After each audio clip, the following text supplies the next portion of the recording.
I'm super excited for this video. We are actually standing in my daughter's bedroom and we are going to be turning her nursery into a big kid room. We're going to be adding a gallery wall above the crib.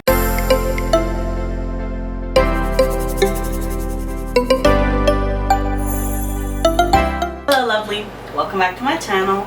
Lovely for less. I'm Victoria. This week is a good one, guys. We are standing in my daughter's bedroom and we're doing a toddler room makeover video. I'm a little bit embarrassed to admit this, but my 4-year-old is still in a baby room and sleeping in a crib.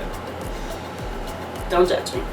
I guess it's just one of those things that I've been putting off, but it's time and I'm actually really excited to turn this into a big girl room for her. We are going to be incorporating all the things that she loves, hopefully, into one room. So ballerinas, unicorns, mermaids, as well as Paris. Believe it or not, she loves Paris, so we're gonna find little ways to incorporate and sprinkle it on. I'm not sure how those elements are gonna mix, but hopefully it's gonna come out looking somewhat curated and intentional as opposed to a random hodgepodge of stuff a 4-year-old likes. Couple notes before we begin.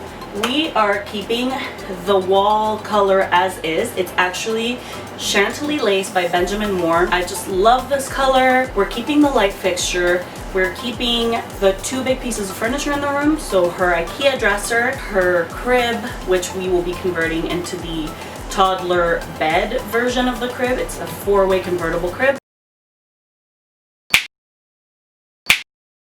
So that's what's staying in the room. Things that we're bringing into the room, well, you can see one of them behind me. A brand new gallery wall filled with things that she loves. We're also going to be doing a reading nook. For that, we're actually going to be installing some bookshelves that are lower down so she can reach her own books. And we're also going to be taking out the glider that's in this room and replacing it with a big girl desk now that she's learning how to read and write. So this is going to be a 3-part series. We do have quite a few projects lined up, but it's going to be so much fun and I just cannot wait to do this transformation. My daughter is at my parents' for the weekend. Hopefully we're able to surprise her with her brand new room. She doesn't know that this is happening, so hopefully we're going to be able to do a really nice, fun reveal at the end of this. So yeah, let's get started.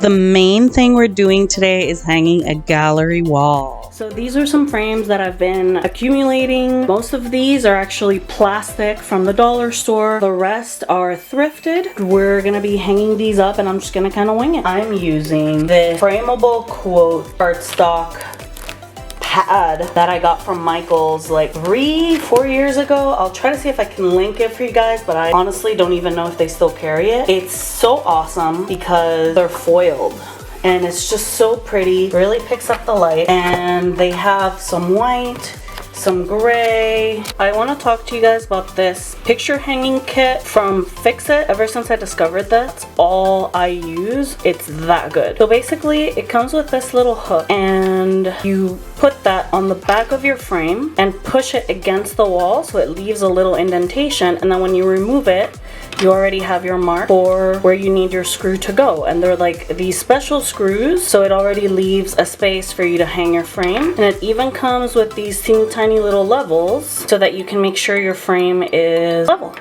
Really recommend, guys. It makes hanging a gallery wall so easy, and that's what I'm going to be using today. So I want to show you guys how this works. I have my little hook here. I'm going to go ahead and flip this over. All you do is you slip it in. If you can tell, there's a little arrow. That means up, really foolproof. And now what we're going to do is we're going to go over the wall, and if you can see, it kind of sticks out a little bit, and that's the part we're going to push in, and it's going to leave a little hole that we can then use as the guide for our screw.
that is a wrap on week 1 of this toddler room makeover series. I'm really happy with what we were able to accomplish in today's video. Sound off in the comments below and let me know, how old was your kid when you transitioned them from a crib to a big kid bed? Really curious to know. If you like this video, don't forget to hit the thumbs up below, subscribe if you like what you saw and you want to see more videos from me, and go ahead and click the little notification bell so that you can get notified when a new video comes up. So I'll see you guys next week for part 2 of this toddler room makeover series. See you next time. Ciao!